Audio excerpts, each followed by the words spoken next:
दोस्तों आज जानेंगे अपने पड़ोसी देश श्रीलंका में चल रहे आर्थिक संकट के बारे में, जिसकी वजह से लंका में 16 मार्च से शुरू हुए विरोध प्रदर्शन खत्म होने का नाम नहीं ले रहे हैं, जिसमें अभी तक 9 श्रीलंका नागरिकों की मौत और 250 से ज़्यादा नागरिक चोटिल हो चुके हैं।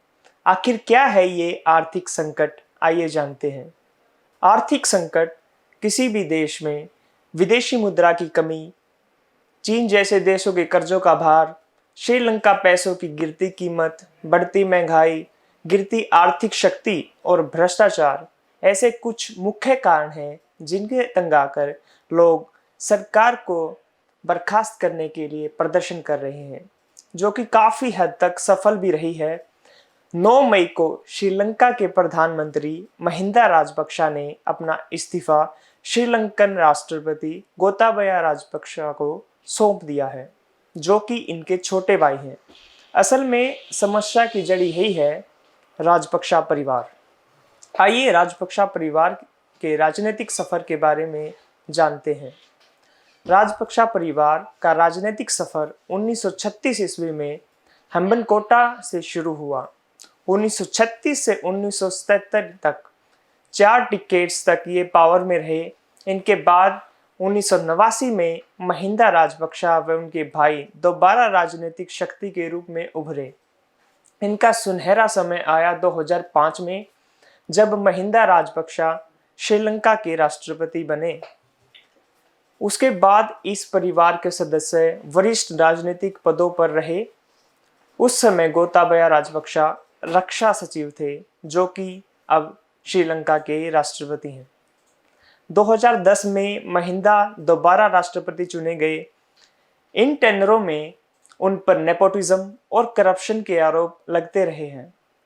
2005 इलेक्शन में इन्होंने एलटीटीई का अपने फायदे के लिए इस्तेमाल करने का आरोप लगाया गया।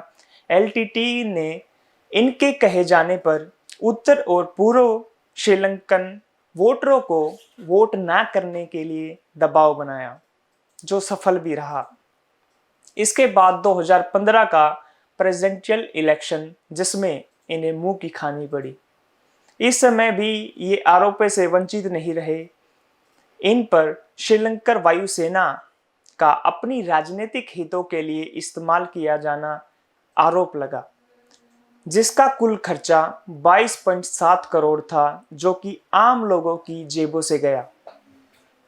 इतना सब होने के बावजूद 2019 में गोताबाया राजपक्षा को पहली बार श्रीलंका का राष्ट्रपति बनने का मौका मिला। साथ ही इनके बड़े भाई, जो पहले राष्ट्रपति थे, महिंदा राजपक्षा, उन्होंने प्रधानमंत्री का कारोबार संभाला। गोताबाया का इससे पहले राजनीति में कोई वास्ता नहीं था। वे श्रीलंकन आर्मी में अधिकारी थे। इस परिवार को पर करप्शन, नेपोटिज्म, पब्लिक रिसोर्सेज का अपने फायदे के लिए इस्तेमाल करना, बिलियंस ऑफ डॉलर को देश से बाहर ले जाने का आरोप लगातार लगता रहा है। अभी हम जानेंगे हाल फिलहाल की स्थिति। अभी श्रीलंका में हाल फिलहाल सरकार ने विदेशी मुद्रा की कमी के कारण आवश्यक वस्तुएं जैसे तेल, चावल, मिल्क पाउडर, जरूरी दवाइयां आदि का इंपोर्ट बंद कर दिया है, और निर्यात न होने के कारण नया माल देश में नहीं आ पा रहा, और जितना पिछला माल बचा है उसकी मात्रा कम है। खरीदने वाले ज़्यादा हैं, जिसकी वजह से उसकी कीमत आसमान छू रही है। चीन जैसे देशों के कर्ज का भार देश पर बना हुआ है, जो श्रीलंका लौटाने की स्थिति में बिल्कुल भी नहीं है। 12-12 घंटे का पावर कट लग रहा है। जरा सोचकर देखिए कि इतनी गर्मी में बिना बिजली के कैसे काम चल रहा होगा। अभी हम जानेंगे चीन की चाल। जैसा कि आपको पता है, स्ट्रेटेजिकली श्रीलंका भारत की दृष्टि से बहुत ज़्यादा इम्पोर्टेंट है। इस बात को चीन बहुत अच्छी तरह से जानता है। इसलिए चीन ने श्रीलंका को इतने पैसे का लोन दिया जिसको वह लौटा नहीं सकता। जैसा आप समाज में भी देखते हैं कि कोई लोन देने से पहले किसी चीज़ को गिरवी रखवा लेता है, ऐसा ही चीन ने किया। अभी चीन श्रीलंका पर एक नेवल पोर्ट को उसे सौंपने के लिए दबाव बना रहा है, जिस पर भारत ने ऐतराज जताया था। आखिर क्या होगा अगर चीन के पास श्रीलंकन पोर्ट होता है? इसका स्ट्रेटेजिक महत्व है। चीन अपने वॉरशिप्स और फाइटर जेट्स यहां ला सकता है। जैसा कि आपको पता होगा कि 2020 में हमारा चीन के साथ LAC पर स्टैंड ऑफ बना हुआ था और वो अभी भी जारी है।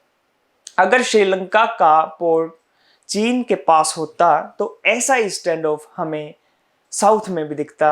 ये वॉर टाइम सिचुएशंस में बहुत ही ज़्यादा घातक सिद्ध हो सकता है।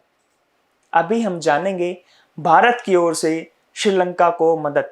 हमारे देश ने श्रीलंका की इस मुश्किल स्थिति में $3.5 बिलियन देकर उसकी सहायता की है। हम नहीं चाहते कि श्रीलंका का यह आर्थिक संकट हमारे देश के लिए कोई संकट बने। अभी हम बात करेंगे कुछ ट्वीट्स की, जिसमें यूजर्स ने एलन मस्क को $43 बिलियन में ट्विटर की बजाय $45 बिलियन में श्रीलंका को खरीद लेने का सुझाव दिया है। दोस्तों, आपको यह वीडियो कैसी लगी कमेंट करके जरूर बताना। आपकी प्रतिक्रिया का हमें इंतजार रहता है। मैं हूं मनीष और आप देख रहे हैं हरिभूमि टीवी।